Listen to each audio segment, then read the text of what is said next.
Good evening, everybody, and welcome here to Prog Monster. My name is Murph. I am the host of this show, a show dedicated to progressive rock and other forms of rock music. So I've kind of done my best here to get the lighting a little bit better.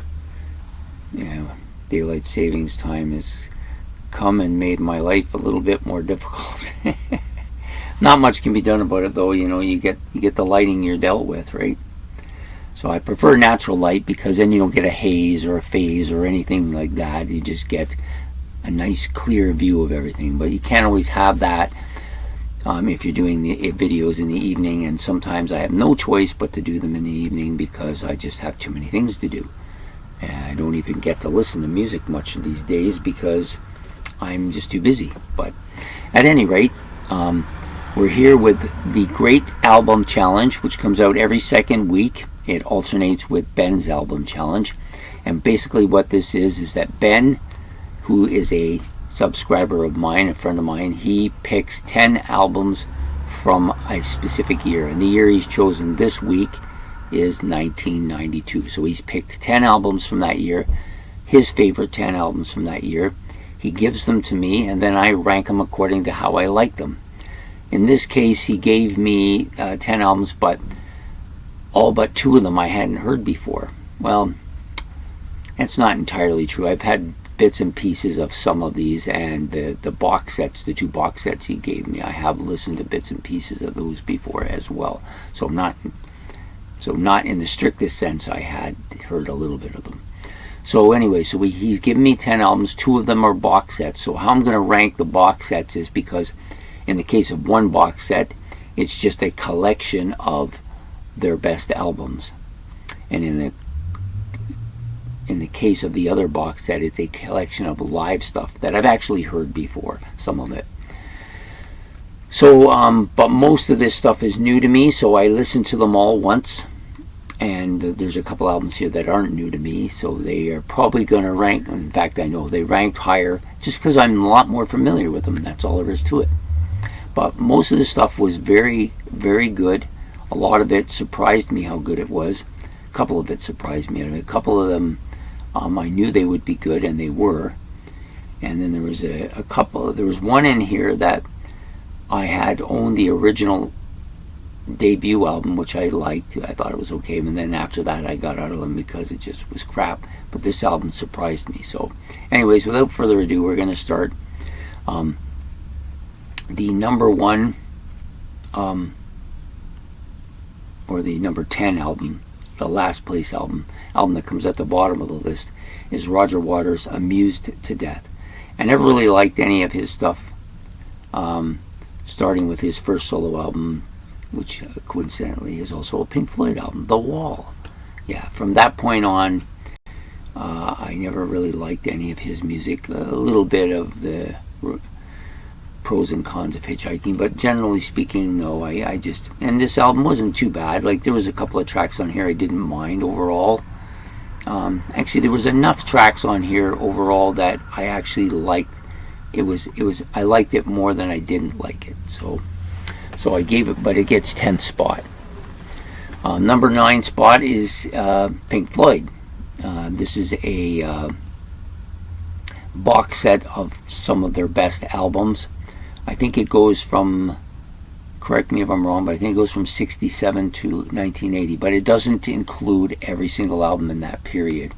It includes Saucer Full of Secrets. Doesn't include More. Doesn't include Obscured by Clouds, and doesn't include Piper at the Gates of Dawn. Those 3 are not included. But it does have Saucer Full of Secrets, Mother, Adam Hart, Mother, Amagama. Actually, I don't think Amagama's in there. I don't think it is. I'm not sure why, but it isn't. Or it's Metal. It might be Metal that's not in there. But one of those 2 isn't in there. I'm not sure which one.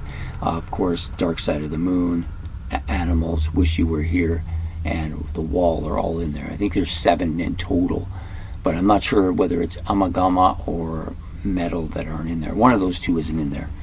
Anyways, it's a good collection of all of their best stuff, but it's a collection, and none of these things were released in '92.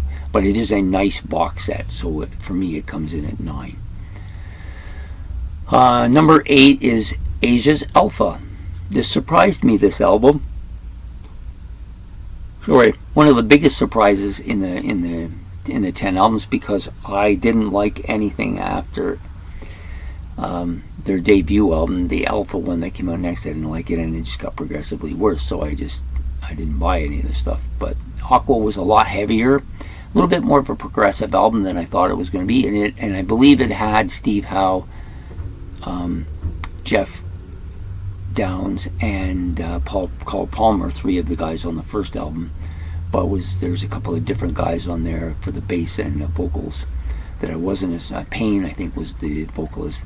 But pretty decent stuff. Like it's much heavier than any of the other Asia stuff, including the debut album. So I actually am intrigued by the album, and so I gave it an 8th spot.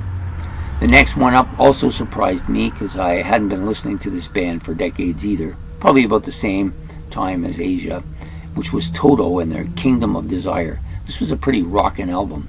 There's at least 5 or maybe 4 or 5 tracks on this album I really got into. I played it while I was watching my baseball, so it really gave me some. It was kind of catchy. I found myself going along with it pretty well.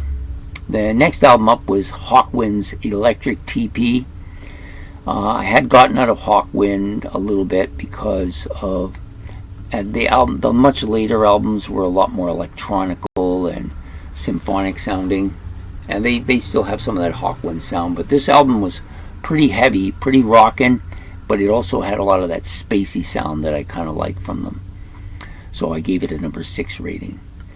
Number 5 was the album that I'd seen this on many, and I watch about 5 or 6, about 5 or 6, maybe more, but at least 5 or 6 other YouTube sites that do what I do. I listen to them, and a lot of them have talked about this particular group and this particular album as being one of their better ones. And I liked it a lot. I listened to it. Images and Words from Dream Theater, I listened to it a lot. I listened to it the entire album, and I actually went back and played a few tracks again because I liked them. And quite a heavy riffing, lots of progressive sounds here, but a heavy album. I liked it. The next group surprised me the most of anybody here. I didn't really know anything about them. Just from their name and the name of the album, I thought they were a metal band.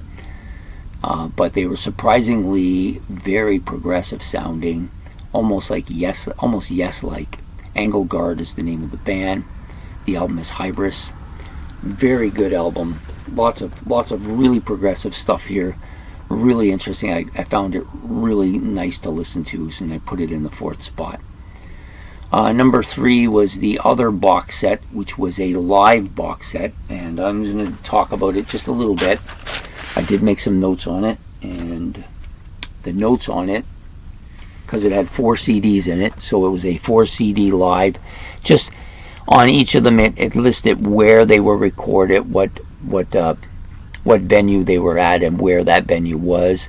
And then I listened to them. Some really good stuff, especially on the number 2 disc, which was filmed in Glasgow, in South Lanes, I think it was called, in Glasgow, or the Glasgow Palace. And Penn State University. This particular disc was recorded in those 2 places. Really good stuff on here. The other discs, 3 and 4, were also really good. I found it interesting that the 4th disc was recorded in part in Massey Hall in Toronto. I've been to that venue several times to see like Maiden and Dio and Rush and a few other people. Great venue. Smaller, more intimate venue, really good acoustics in there. I really enjoyed it, and this was no different from that. So King Crimson will come in at number 3 with their live. The album is called The Great Deceiver, or the box set is called The Great Deceiver. The number 2 album, the next 2 were easily number 1 and 2 because I had listened to them quite a bit more. This one here, probably 25, maybe 30 times I've listened to this album. Black Sabbath's Dehumanizer. Maybe the least of the 3 Ronnie James Dio ones, but not bad at all. Like, easily a great album, I think.